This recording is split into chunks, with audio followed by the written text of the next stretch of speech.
Budget सत्र के दौरान कांग्रेस ने क्या मुद्दे उठाए, इस मेरे साथ हैं पूर्व मंत्री एवं कांग्रेस विधायक अशोक अरोड़ा। इनसे जानते हैं कि कांग्रेस ने सदन में आज क्या मुद्दे उठाए हैं और सरकार ने उसका क्या जवाब दिया है। जी। तो सदन में क्वेश्चन आवर था। क्वेश्चन आवर में हमारे विधायकों ने प्रश्न लगाया। एक अहम प्रश्न था कि शहरों के अंदर सेक्टर काटने। उसके जवाब में उन्होंने कहा कि काटेंगे हम। परंतु हमने जब इनसे ये पूछा कि उसमें कोई ड्रा होगा, इकोनॉमिकल वीकर सेक्शन का होगा, तो साफ जवाब देंगे। तो ये मतलब कि शहरों की संख्या बढ़ रही है, प्रॉपर्टी के रेट बढ़ रहे हैं। Hooda no property no loss पे बना था। तो हुड्डा अगर सेक्टर काटता है तो ड्रा के बजाय ड्रा काटने चाहिए और इकोनॉमिकल वीकर सेक्शन वालों को भी देने चाहिए। हमने ये इशू उठाया। और दूसरा, जो आज स्कूलों की हालत है, सरकारी स्कूलों में मूलभूत जरूरतों की कमी है, उसका ध्यान आकर्षण प्रस्ताव हमारी पार्टी की तरफ से मैंने और 2 एमएलए ने और उसके लिए उठाया था। उसके जवाब में उन्होंने कहा कि नहीं, हम ये कर रहे हैं, वो कर रहे हैं, और यहाँ तक कह गए कि आप तो वैसे लाते हो। तो मैंने उनको कहा कि जो शिक्षा की वार्षिक रिपोर्ट है 2024, उसके मुताबिक हम हिमाचल और पंजाब से पीछे चले गए। 71% स्कूलों के अंदर कंप्यूटर नहीं है।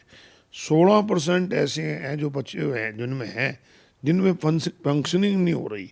20% में शौचालय नहीं है, महिलाओं के शौचालय नहीं है। इस प्रकार से आपके स्कूलों के अंदर पीने की पानी की व्यवस्था नहीं है। इन इश्यूज को उठाया। स्कूलों में मास्टर नहीं है, कई स्कूलों में बच्चे नहीं हैं। तो आप प्राइवेट की तरफ कह रहे हो कि हम प्राइवेट में कोई जाएगा तो 1100 रुपये देंगे। आपने 1100 तो दे दिए, प्राइवेट के जो खर्चे हैं उनको भी तो देखो। इसलिए आप सरकारी स्कूलों पे ज़्यादा ध्यान दो। एक हमने इशू ये भी उठाया। और दूसरा, 0 आवर के दौरान मैंने नेशनल हेल्थ मिशन NHM के तहत जो कर्मचारी लगे हुए हैं, जो कई कई साल से लगे हुए हैं, जो कुरुक्षेत्र के अंदर जो CM आवास में जब वो जा रहे थे, उनके ऊपर लाठीचार्ज हुआ, वाटर कैनन का इस्तेमाल हुआ। और दुख की बात यह है, महिलाओं के सम्मान की बात करती है सरकार, वहाँ पर जो महिला कर्मचारी थी उनको पुलिस के जेंट्स कर्मचारियों ने बुरी तरह पीटा घसीटा। उसका इशू भी मैंने उठाया। अरोड़ा साहब, जो कांग्रेस ने सदन में मुद्दे उठाए हैं, सरकार के जवाब से कांग्रेस के विधायक कितने संतुष्ट हैं? देखिए, सरकार हर चीज़ को विरोध के तरीके से देखती है। आज अहम बिल आए विधानसभा के अंदर, ट्रैवलिंग एजेंट के ऊपर शिकंजे का बिल आया। इसी प्रकार गैम्बलिंग के ऊपर आया। और भी कई बिल आए जिस पे हमने उनको सुझाव दिया कि इसमें जल्दबाजी मत करो। ट्रैवलिंग एजेंट का जहाँ तक बात है, आप ये देखो कि ट्रैवलिंग एजेंट पर तो सख्ती होनी चाहिए, परंतु जो बच्चा अपने बूढ़े माँ बाप को छोड़ के, अपनी ज़मीन जायदाद बेच के, अपनी धरती माता को छोड़ के बाहर डोंकी तरीके से जा रहा है, उसके पीछे कारण क्या है? उसके पीछे कारण बेरोजगारी है। उस पर भी ध्यान देना चाहिए। और बिल को बनाते समय जल्दबाजी नहीं, इसको स्टैंडिंग कमेटी में भेजा चाहिए। इसी प्रकार गैम्बलिंग के बिल के ऊपर भी हमारे सदस्यों ने विस्तार से चर्चा की, परंतु सरकार ने उनमें कोई बात भी नहीं मानी।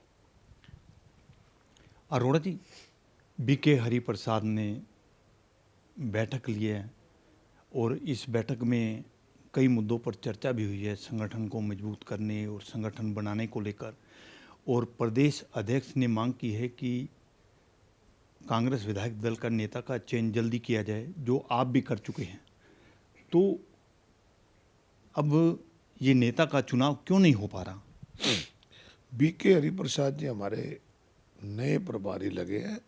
लगातार वो MLA से मिल रहे हैं, पार्टी के अंदर सीनियर लोगों से मिल रहे हैं, XMLA से मिल रहे हैं, जो कैंडिडेट थे उनसे मिल रहे हैं। सभी से फीडबैक ले रहे हैं कि किस प्रकार से कांग्रेस पार्टी को आगे नया स्वरूप दिया जाए, किस प्रकार से कांग्रेस पार्टी का संगठन बनाया जाए। इस पर उन्होंने चर्चा की। और जहाँ तक CLP की बात है, मैं तो पहले भी कई बार कह चुका हूँ कि हाईकमान को जल्दी निर्णय लेने चाहिए। इस प्रकार के निर्णय देरी से लेने से पार्टी को नुकसान होता है।